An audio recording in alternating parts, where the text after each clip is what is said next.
Hi, welcome to this week's FridAI with me, Billy McLaughlin, here live from the Philippines, but come rain, shine or holiday, I'm here to give you the big bad world of AI in news, what it means for us as accountants, bookkeepers and finance professionals. Starting with OpenAI's 5.2 solving the air problem, well, one of the mathematical problems that have been going on for decades. We've also seen NVIDIA's chips now be subject to a 25% tariff if they are passing through the US to China. Now, in a way, this stifles innovation, but it was also the result of DeepSeek when we saw something similar happening before. We've also seen Wikimedia, which is the parent company of Wikipedia, now pair up with the likes of Meta and Perplexity and Microsoft to train their models, which is slightly worrying because we all know how easy it is to change a Wikipedia page. Well, it used to be anyway. And also we've seen rogue agents now bribing people. So one employee reports that they tried to stop an agent from doing something and it came back and said, I have access to your inbox, be careful what you say. A little bit scary. So companies are now doubling down on that AI security. We have some huge news though for our industry, so let's get to it. So just a quick one. I'm not going to cover it too much because Tom did a fantastic job in his weekly Tech Bites roundup. So Tom Herbert covered the fact that Dan Needle has been digitally cloned. So YouTube channel has popped up and it has cloned Dan, his voice, the way he looks. And somebody as knowledgeable and as well respected as Dan is, well, it makes you sit up and listen. So how do people know that the information that's been given is correct? They don't. Luckily for us, this YouTube channel, the information seemed okay, but it has been reported and subsequently taken down. But it is just a warning sign that these things can happen. It can happen to anybody and it's quite scary. But yes, go check out the Tech Bites from this week because it covers it really, really well. First up, HMRC are appointing 2 AI champions, which is a terminology that is really, really common in our industry. Back in my early 20s, I was appointed as the cloud champion for our practice, and we've seen that really, really common kind of growth into the AI champions that we are seeing as well. So HMRC are appointing 2. The idea here is to have safe, scalable growth with AI, but at the same time, they have promised balancing opportunity, consumer protection, and financial stability as well. This is after claims that over 3/4 of practices are using AI, which I'd be really interested to know if you think that you're in that 75%, but also how many practices in the 25% don't actually know their team members are using it. I think that would be an interesting statistic. One of those champions is Rohit Dhawan, who has been the head of the AI segment of Lloyds Banking Group for the last couple of years. I think 2024 he started in there. So really great to see that they've got somebody who is in the industry of finance to be one of these champions. Now, clients are going to be seeing these headlines. They're going to see that their banks are being involved with HMRC. And I think what's really great is that it's clear these institutions want us to be using AI, but they want to just see some control around it. So watch this space.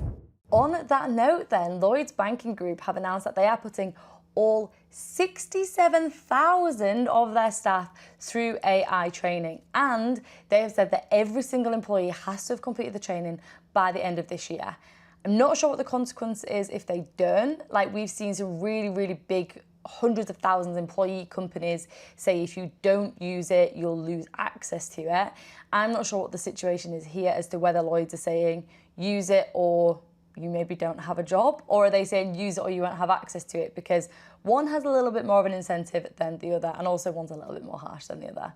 But yes, 67,000 of their employees are now going to be put through the training, and it's because they want to see AI being used day to day within the business, but they are starting, which I think is really great, with the ethical use of it. So safe and ethical use of AI to give people a little bit of that confidence when they first start adopting it. Clients will now be expecting smoother answers from us as practices because hopefully they'll be getting it from their banks too.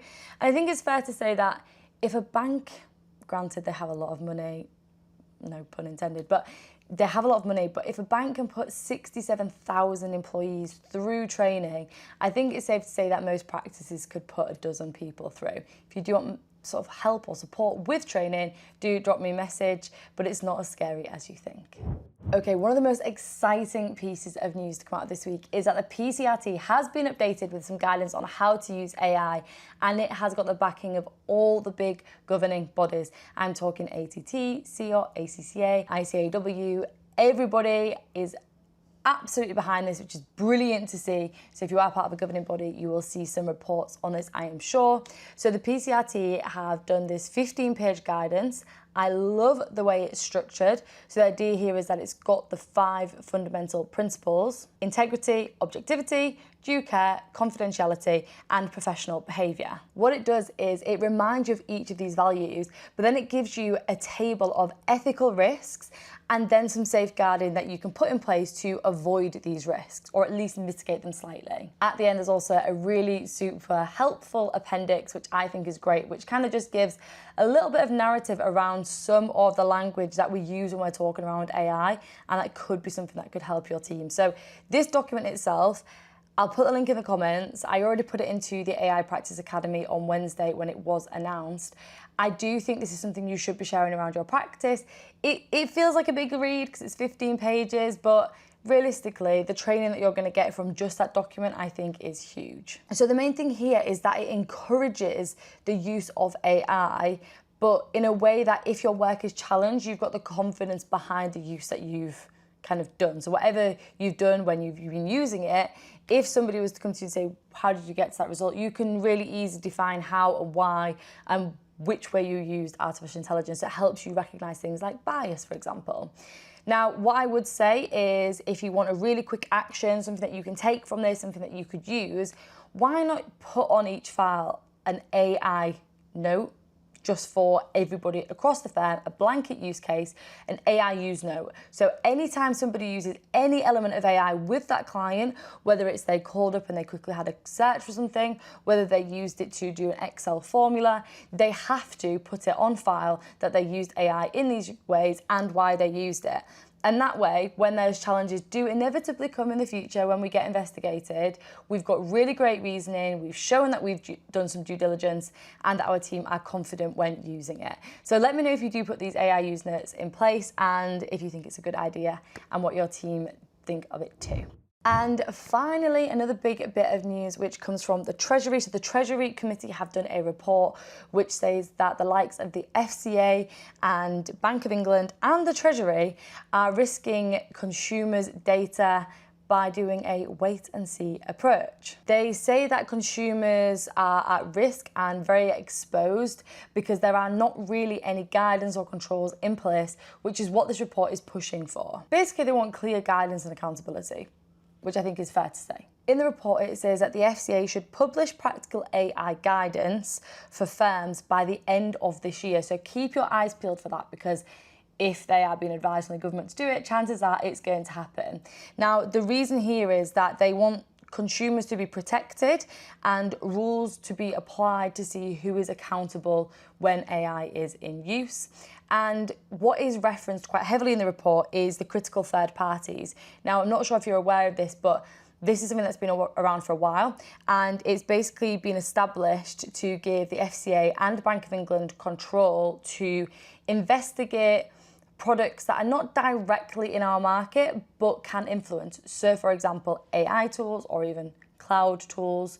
And the idea here is that they are affecting our clients, but they're not necessarily in the finance game, so they wouldn't ordinarily fall under the guidance or the oversight of the FCA. So the idea is that they have control to go and do investigations into these tools to help protect the consumers at the end. Now, this could be a really great advisory. Bingo, we've said the advisory word. This could be a really great advisory opportunity, because what we're going to see is clients being advised on things like insurance or perhaps lending from or through AI models. And as a result, they need somebody to kind of sense check that understands the kind of figures behind it, which would be us as accountants and bookkeepers. So there is some advisory opportunities here to look at, but also if there are any tools that you're using, the FCA and Bank of England may be investigating them, looking at them and seeing what they're doing. Now, this third party investigation has been around for quite a while and nothing has been done yet. But now there has been a committee report written, I think it's going to give them a bit of a kick up the bum to actually go ahead and look into some of these tools and probably make an example of one or two. So we'll see how that goes. I will, of course, update you when any guidance is published. But that is everything from me this week on FridAI from the sunny Philippines, although you can't tell. I hope you all have a great week. As always, if you think this is useful for anybody, please do share it. And similarly, if there's any news that you think should be featured, please let me know. It would be great to include it on here. Have a great week, and I will see you all next FridAI.